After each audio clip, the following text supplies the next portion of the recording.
Pwede ba maging stockholder ng isang matatag na kumpanya kung ang budget ko ay less than 1,000?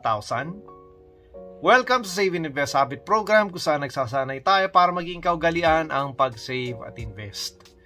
Last week, pinag-usapan natin kung anong stocks ang mga binibili ng mga baguhan at anong stocks ang dapat iwasan.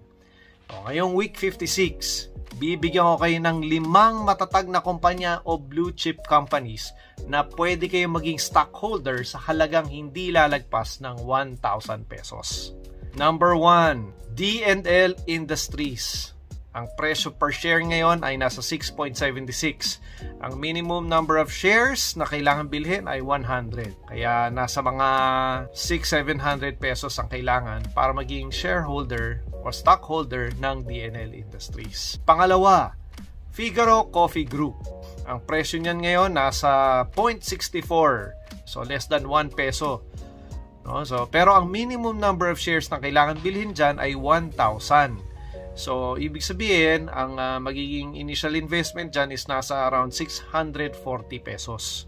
Okay, number 3, Metrobank. Ang presyo ng share ng Metrobank ngayon ay nasa 54.7 pesos. Tapos, ang minimum number of shares na kailangan bilhin ay 10 shares. So, ibig sabihin, kailangan maging handa ka ng kulang-kulang 600 pesos. Number 4, Monde Nissin. Presyo per share ngayon ay 6.7. Pero ang minimum number of shares ay 100.